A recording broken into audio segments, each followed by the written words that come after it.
You're not gonna give it to me. Set it right up, put it right up there, right up in the corner there, All right. and I will have them come and pick it up. Yeah. It's probably gonna go to Angie. But, okay, so that she's obviously felt strongly enough to write a letter, so. Not that bag alone is 50 pounds. You could put a whole half a sack of oats in that thing. All right, we wanna call Angie. Okay, Emery's number, her direct number is 406 384 0144. We'll let you talk initially.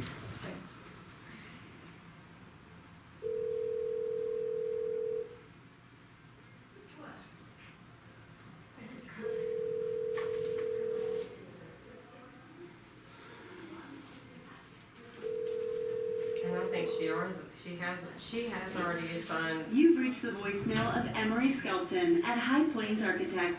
Please leave a message, including your name and contact details, and your call will be returned as soon as possible. Hey Emery, this is Teresa Dimon. I'm meeting with the commissioners. You're on speaker. We're just calling in response to your email that you sent, just to ask for some clarification on your guidance about Pay App 5 and the retainage payment. If you could give us a call back, 323-1104. 323-1104. Thank you. Okay, Teresa, I'm gonna show you something real quick. So she did sign the payout. I did get that from her. So this is the basement drawing that shows, these are the footers, and these are the columns, and then here's the cross section. And when you look at that, this is the temporary shoring. It was steel shoring, temporary jack columns at 4-foot centers. And then in between those, the permanent was to go, and you used the jack columns so that you could set the permanent in. Which they didn't have to do. They Okay. just set the permanent. And the permanent's in the basement. So he didn't do any temporary shoring in the basement. He did that, he used that temporary steel to shore in a different way, and he did that approved by the civil engineer. Okay, now here's something else that I'm gonna show So you. it's the second floor that didn't get any Well- permanent or temporary shoring, except for the wood shoring. It didn't Well, get any then, steel on shoring. the first floor, this is now the first floor, That's the part that didn't get any he steel. was supposed to put a line, first floor temporary shoring with shoring in the basement. He didn't do this. No. That's why he couldn't get the building level.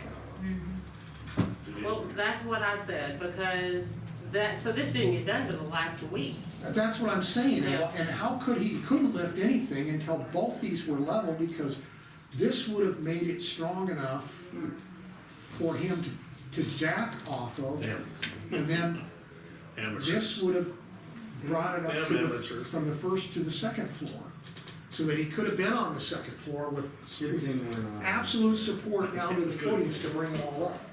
If he did this last, he got away with it. Not doing that. That's why we have this whole mess. That's what I think. Well, that's what I said in my email to her just before I came here when I got this. And I said that. And if it would have been short, and then here, let's The look at problem is look at the second she's floor. not responsible, she's only responsible for the permanent shoring, and she cannot legally advise the contractor Except where- it's shown on the on the drawings. design. Where the then here's temporary shoring columns as required on the second floor. Right. And so the idea, what Jim Schilke designed is, I'm gonna have steel shoring in the basement to the first, steel shoring from the first to the second, and then temporary shoring from the second to the roof. But he couldn't level this thing until he was working off of the footings with steel columns. So, in my opinion, you guys know I'm a little hardcore about this. I just say hold the whole retainage. I don't care if it's $60,000. I don't feel like our floors are level, and I know we can't say for sure, but I've never had a contractor in all the jobs I did for the hospital and my other jobs in the past that even asked for retainage until they're. I'll support To you the job because I mean, if that's unfair, I'm fine with asking him for half of it or something. You know, I can have him change his payout He's to, not responding. He's not responding to this whole job. Timely, and he's not responding. Well, He's Emery gonna start keeps responding when taking he his doesn't side, which bothers me.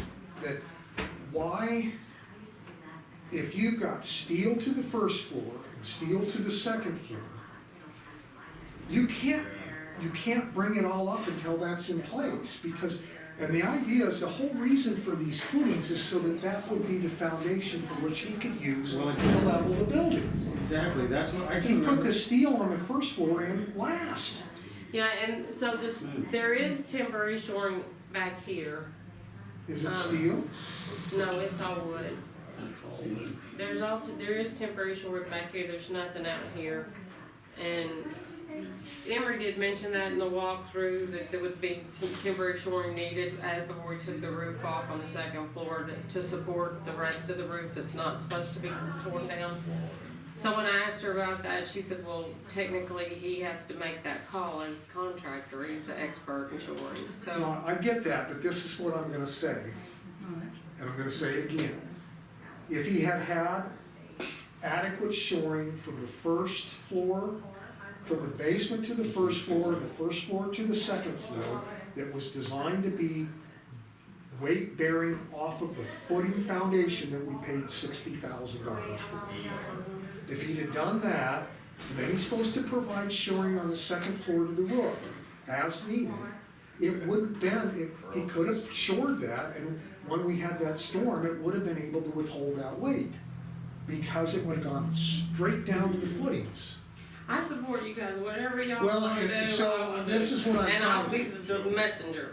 Well, and I would be willing to have this conversation, but you need to have, you need to have, this is what I'm concerned about.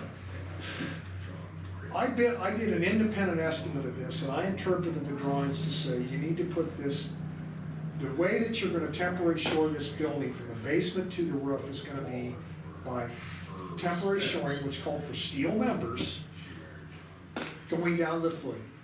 And that was actually John's design. That's John's, That we pay the structural engineer to design for us with the architect. so now the architect's saying, well, he couldn't do that.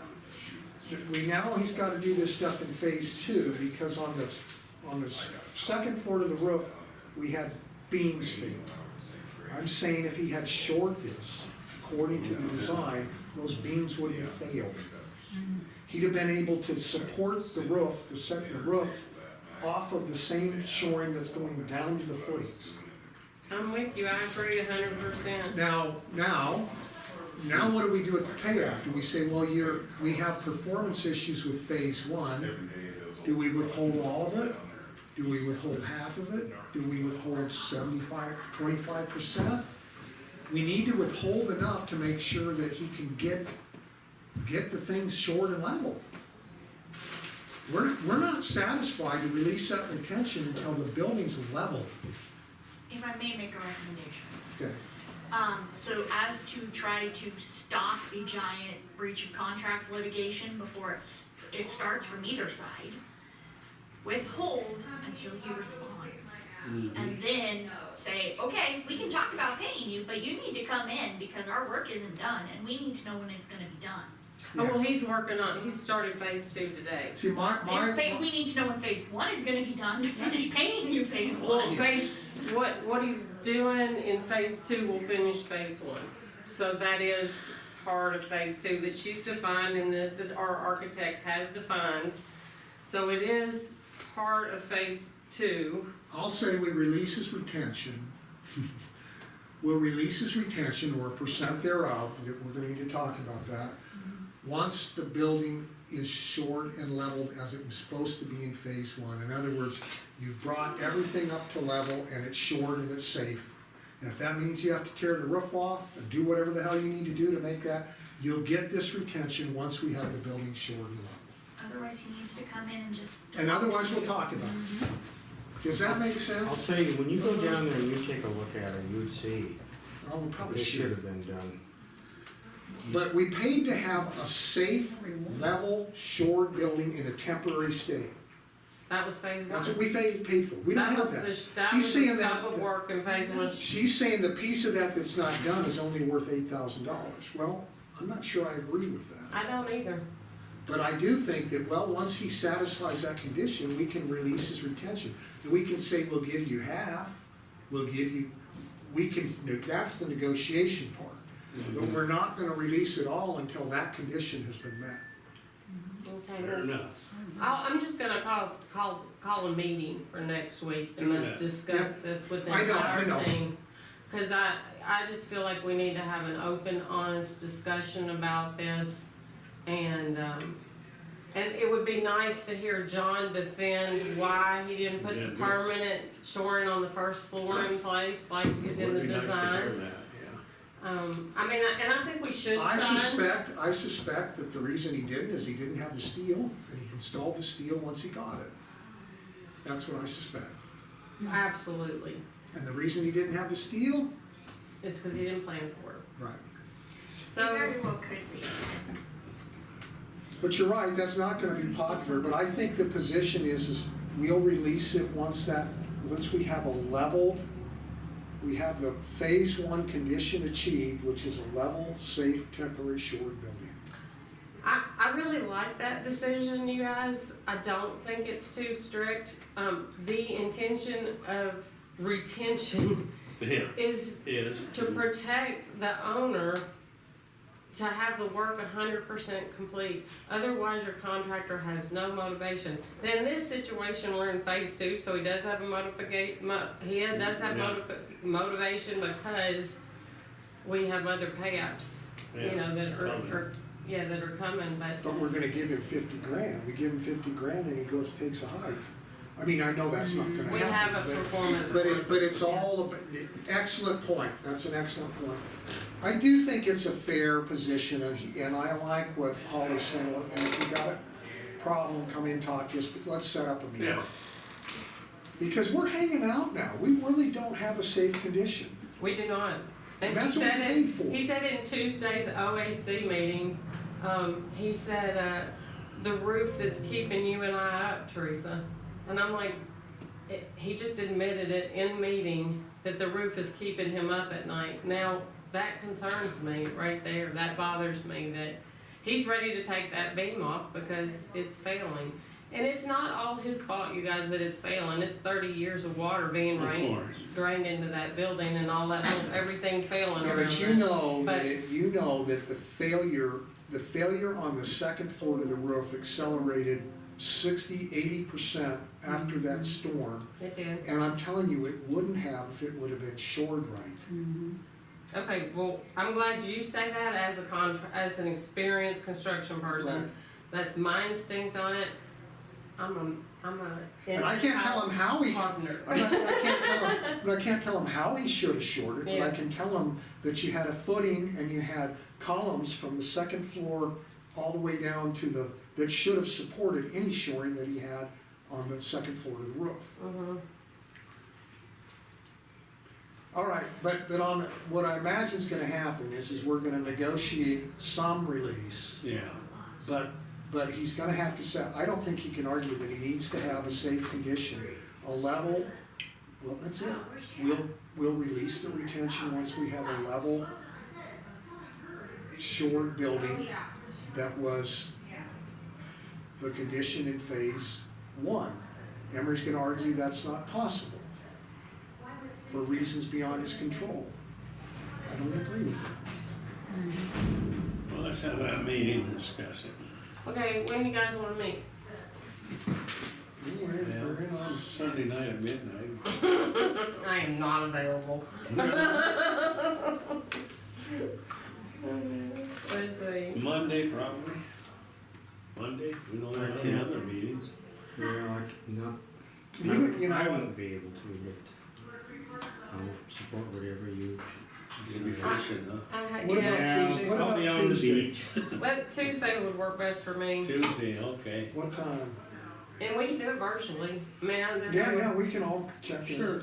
Obviously, I'm not gonna be as stern, but there may be something he can convince, but when he said that he wanted a rain day, because the only work he can do is get rid of that roof because it's unsafe. It's like, wow, I think Oh, that Emery's unsafe calling. condition. Oh, Emery? Well, on Oh, Wednesday- will you on transfer her Wednesday- in, please, Bonnie? on- Thank you. Actually, Mike. Yeah, put her on speaker. Yeah, Emery? Hey, Emery, thanks for calling back so quick, I appreciate it. You were on speaker, got the county commissioners and the county attorney, right? Yes, ma'am. And we have a member of the public here as well. So, Emery, I was getting the substantial completion letter changed, so it has the $8,000, of work still, to complete for phase one. And it brought up several questions about phase one scope of work and why it can't be done and exactly how it was designed to be done as far as the temporary shoring. So, do you wanna talk about what you were Yeah. just saying on the, first floor? Emery, kind of the way that we did a full circle, we looked at the drawings, we looked at all kinds of stuff. And our sort of high level position is we're open to release, partial retention, but we're inclined not to release the full amount and beyond your 8,000 until we have a safe, level building shored to the condition that we thought we were gonna get in phase one.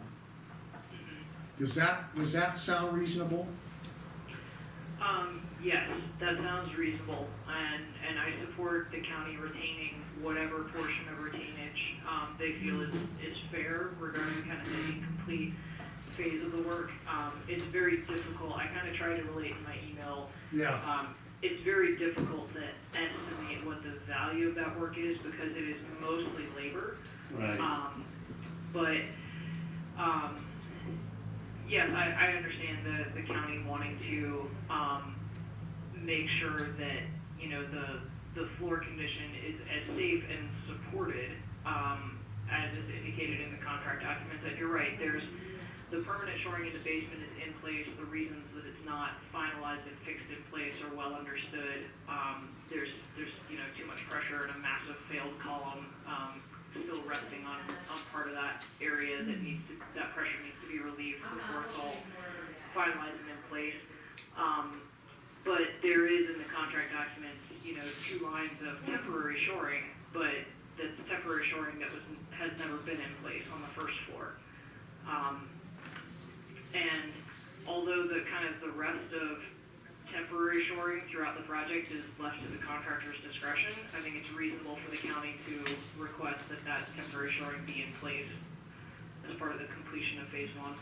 okay, So, what would you value, cause that is a lot of supplies, Emery, and that is in the design documents and that, so before you got on, we were talking about, as a team, you guys alternatively designed this, sort of, it was John's plan that you guys approved and that Jim did the numbers for, that we would put that permanent shoring in place to enable, or the temporary shoring to enable the permanent shoring in the basement, and then there'd be temporary shoring in alignment with that steel permanent shoring in the basement on the first floor.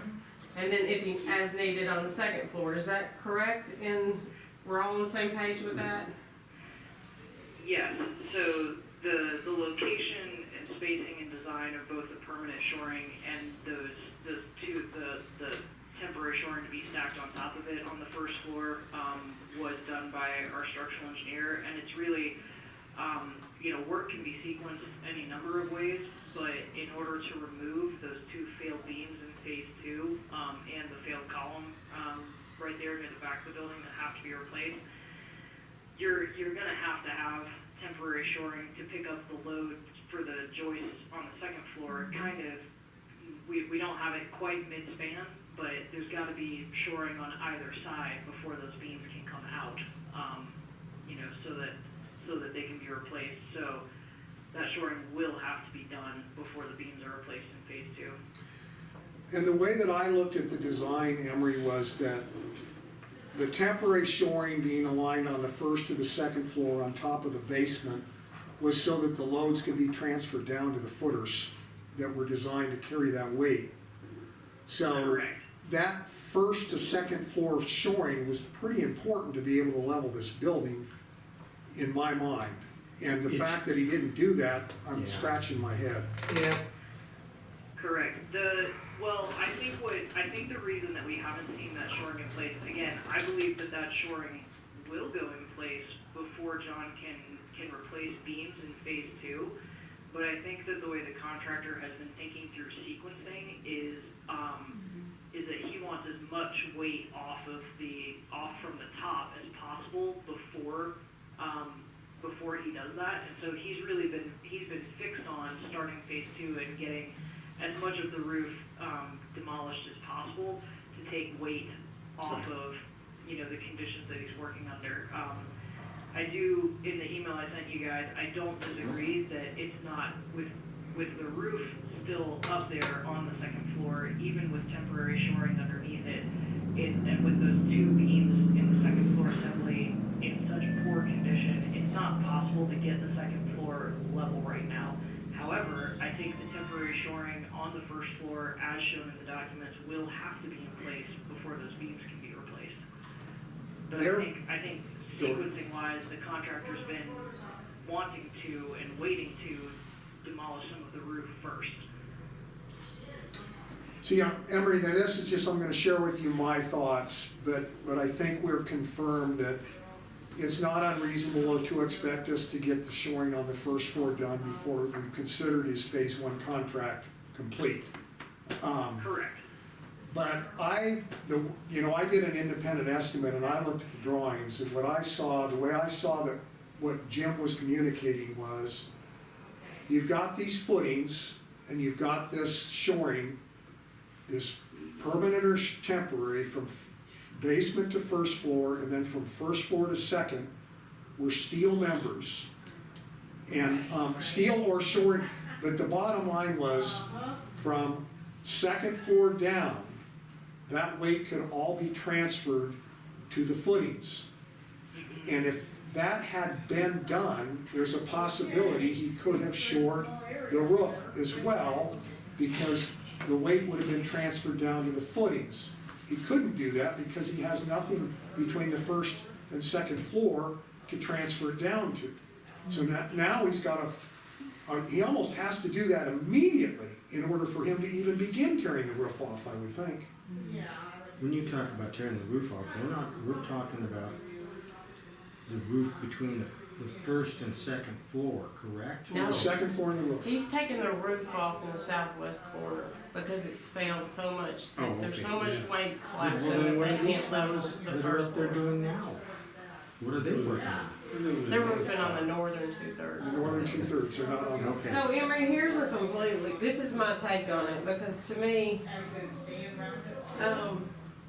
if John wouldn't have gotten the phase 2 contract, we'd be having a whole different conversation.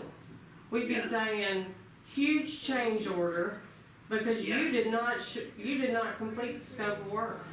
You didn't Right. shore our building, you didn't level our building. So he's banking on the fact that this to me, in my opinion, and I'm open for any discussion, is we hold the whole retainage, because we do not have a level building and we do not have a shore building. I mean, he said in the OAC Tuesday that he's concerned about that roof collapsing, that keeps it up at night. And that was not where we were supposed to be after phase 1. And we have design documents that show there's supposed to be shoring above our permanent shoring, at least in the first floor, so our first floor ceiling's protected if that roof collapses. And the temporary shoring upstairs is shifted in the last week. Oh, So, boy. I don't know, I just think if we look at this as, if he wouldn't have gotten the phase 2 contract, would we really be responsible for paying him? I think there'd be a huge change order here, and it'd be credit. Right, for that, you're right, for that shoring that we show on the first floor, which is shown with, steel columns. And Bob is absolutely right, that shoring was designed to distribute and to carry gravity load down to the new permanent shoring in the basement. so that the second floor assembly could be supported while we knew those beams would have to be replaced, while they're coming out. But yes, you're right, Teresa, if for any reason John was not the phase 2 contractor, that shoring, even though it's temporary, it would have to be complete on the first floor. So what I can do is I can revise the certificate of, well, I don't even have to, well, a little bit. I could revise the final field report to include a note that like, hey, this shoring is not in place. The shoring, there is some temporary shoring on the first floor, but it's not as shown in the documents. And then I can revise the certificate of substantial completion to increase the amount of the estimate of the incomplete work. And we can request that Chris and John adjust the final pay application for phase 1 to reflect that. Let me throw something out at you, Emery. Based on what I'm hearing, is it fair to say that phase 1 is substantially complete? If he's missing a whole level of shoring? Well, that's what she's saying, is that she would revise her final report saying, Well, she should still issue a certificate of substantial completion. and then she said she'd revise Well, and the I'm wondering if substantial we should completion. even issue a certificate of substantial completion. I'm throwing that out there for Oh, you discussion. think it needs to be a punch slip? No, I don't think he's substantially complete till that shoring's done. Oh. That scope, it depends on how substantial you think that, is his phase 1 really substantially complete, or is it not? How in the hell could you fit?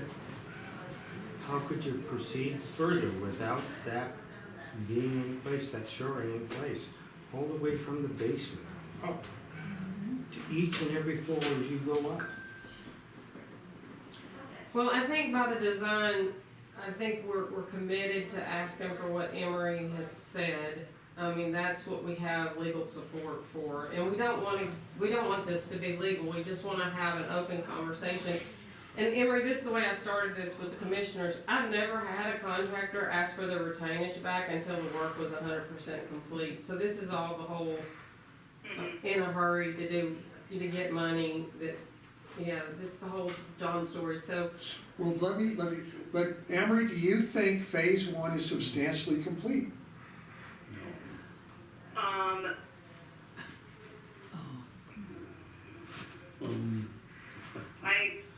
I agree with Bob. The only reason I hesitate is because it is fair for the contractor to point out, hey, there are things that I can't do without, being able to proceed with phase 2 work. Okay. To your point though about those, so there is an arguable point that we have to come to an agreement about work from phase 1 that will remain incomplete, that will be completed as the phase 2 work progresses. Like the grout beneath the columns in the basement, like that's absolutely required. And John knows that. He's very aware of that. In terms of the shoring, the temporary shoring that is shown on the plans on the first floor, it is necessary in order to replace those beams, which is part of the phase 2 work. So the certificate of substantial completion as a legal device is really so that final payment can be executed, and so that ownership and kind of the transition of liability can be clearly defined. That's what it does in a typical project. This is kind of not a typical project because it is phased. And I even, on the certificate of substantial completion where it talks about transition of liability, we note no, the contract is basically continuing. There's a phase 2 that's continuing, and so all of the insurance and stuff stays the same. It's not like the county they're not taking possession of the building as is, they're not, occupying it or anything like that. So, yeah, I agree, if we're going to issue a certificate of substantial completion for phase 1, which I kind of think we have to, I think it is fair to adjust the amount of of final payment relative to the work that's incomplete, but there does have to be a certificate in order to wrap everything up, documentation wise. Cause it says he has, it's